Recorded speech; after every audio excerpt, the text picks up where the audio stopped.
Hello, dear viewer, and welcome to another episode of the Catholic League Forum. I'm Mike McDonald, Director of Communications at the Catholic League, and joining me today is Bill Donohue, President and CEO of the Catholic League. Now, Bill, we had another very busy week this week. Even though it was Holy Week, we still found a lot of issues to jump in on. And before we get into a little bit more seasonal stuff, I wanted to talk about a press release you put out on Monday with the title, Biden is Clueless on Transgender Youth.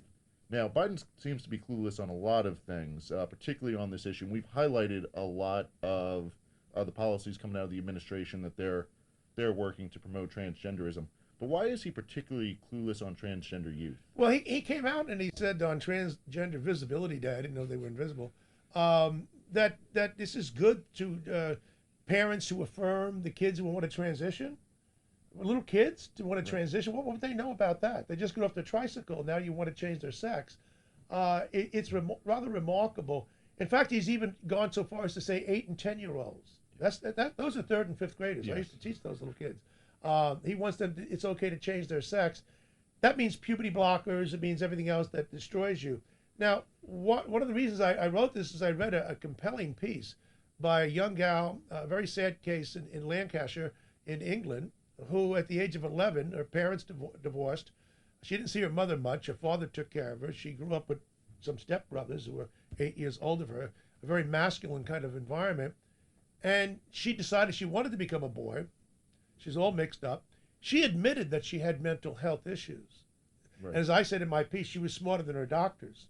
Her doctors should have been sued, okay? That's what I would have done. Because they never saw her. They had a phone conversation and gave her puberty blockers. It's a remarkable story. They should be sued for what they did to this girl because she suffered that at the age of 18, she finally made the transition. Her parents divorced at age 11. That's when she started crashing. At first, she thought it worked out great. She said she was over the moon. But then she realized this wasn't right. Well, then she attempted suicide and she crashed physically, physiologically. And to think that the President of the United States would say that it's a good thing to help people. As her point is, and the point of most, I said most people who go through transition, they realize it was a mistake and they're encouraging people not to do it at a young age. It's one thing if you're 35, usually people at 35 are not going to do it. But the idea of a kid in elementary school and a kid in middle school or high school trying to change their sex and everything else, that's damning. And this president is obscene for actually encouraging parents to have their kids go through this. It is a form of child abuse. Absolutely. And we need to call it for what it is. Yes, and Bill, I just want to highlight one of the things you mentioned in there.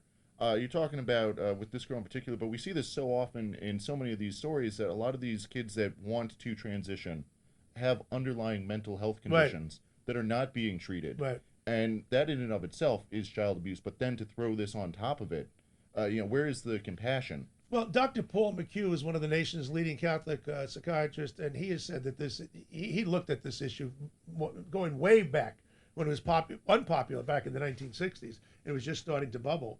And at first he thought there might be something to it. He's understood. He's out of Johns Hopkins. He said this thing is a disaster.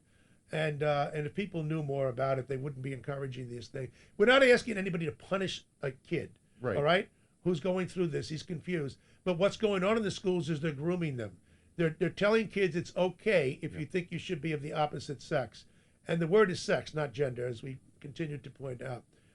So, yeah, this is a tragedy, and the president and his administration is encouraging this disaster. Absolutely. So, dear viewer, if you are interested in this or any of the other topics we've touched on transgender on the Catholic League Forum, check out our website, catholicleague.org. We have a wealth of information there, all sorts of good reports and good studies. We'll have a link in the description below to the website and to this story, and hopefully you'll find some more information about this really tragic situation that's going on in the country right now.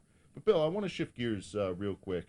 So there was this story out of Massachusetts. The Bishop of the Diocese of Worcester, Bishop McManus, told a Catholic school there not to fly a gay pride flag and the Black Lives Matter flag along with the American flag. And this created a bit of uproar in Massachusetts, and to the point that at Holy Cross, which is in the Diocese of Worcester, a student petition supported by faculty, staff, alumni, people coming out of the woodworks, were asking the president of Holy Cross to disinvite Bishop McManus from attending the commencement exercises. And so preemptively, in a very heroic move, Bishop McManus, who's was strong initially to come out on take down the flags, but also he's told Holy Cross, I'm not coming. I'm uninviting myself. How did the Catholic League get involved? Well, initially I wasn't going to get involved because it was like a local matter. What made me want to get involved is when the students called the bishop a bigot, and they said that he was wrong and they should be disinvited. Now, this is the 5th consecutive year that McManus has not attended the commencement address at Holy Cross. Holy Cross has lost its moorings. It's not the only Catholic school. I would say a fair number of them in this country. Regrettably, most of them are Jesuit, by the way. That's not by mistake. And they've lost their way. Now, if you believe in, and this, it was actually a middle school which is affiliated with Holy Cross that had the Black Lives Matter and the gay pride flag up there next to the American flag.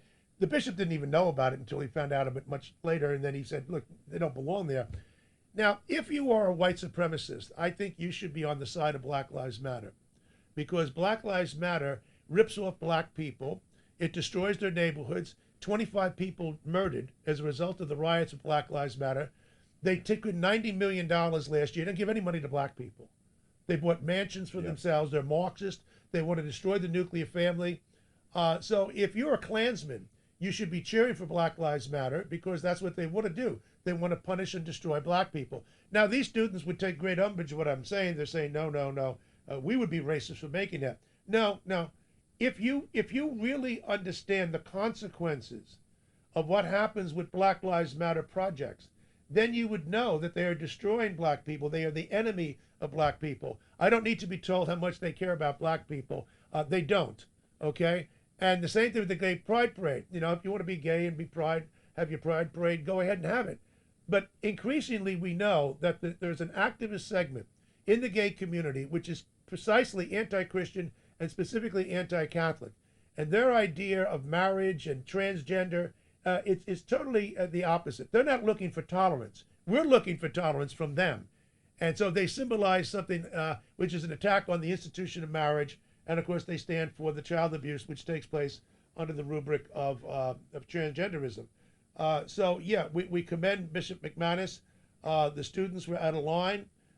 They shouldn't have these racists supporting Black Lives Matter and these people trying to hurt our religion by taking the gay pride parade and saying that should be there at a Catholic school alongside the American flag. As a veteran, too, I take great umbrage at that. Yeah, absolutely. So congratulations to Bishop McManus. Thank you for holding the ground on that. But Bill, we're closing out the week now, coming into the Easter Triduum today. And you had a very good Easter message that looked at sort of the historical background on why we should believe in the resurrection, but then paired that with all of these other things that are being promoted in society that are much harder to believe. Yeah, I mean, I always hear from the people, the secularists, many of them are fine people. I'm talking, again, I always like to make it clear, we're talking about the hardcore activist people. Right. They're always scoffing at us. You can't believe in the resurrection. There's actually more historical evidence for the resurrection, which I point out in the piece, than there is for some of the ideas which they entertain. They're the ones who believe that a man can become pregnant. Now, I think that's part of the Twilight Zone people. They're the ones who believe that two men can get married and have a family. No, they can't. They have to crib off of the bounty, the largesse of straight people. They're the ones who think that a boy can become a girl can become a boy. No, that's crazy. That's up in your head. That's delusional, and it's destructive. And so they're the ones who believe these ideas. That they're expecting me to believe that they believe in reason. Well, we believe in faith and reason, right? Because we're Catholics. They've lost the faculty of reason. There's no question about that. And their faith is in something that they can create as a utopia on the blackboard. But as soon as you leave the classroom, though, you find out that life has a way of tripping you up. So good luck to that, folks. So, all right. Well, I think that's probably a good spot to leave it for this week. Covered a lot. But dear viewer, if you're interested in these or any of the other stories we discussed this week, check out the website, CatholicLeague.org. Thank you so much for watching. Please give this video a like and subscribe, and happy Easter. Bill, happy Easter. Happy Easter to you, Mike.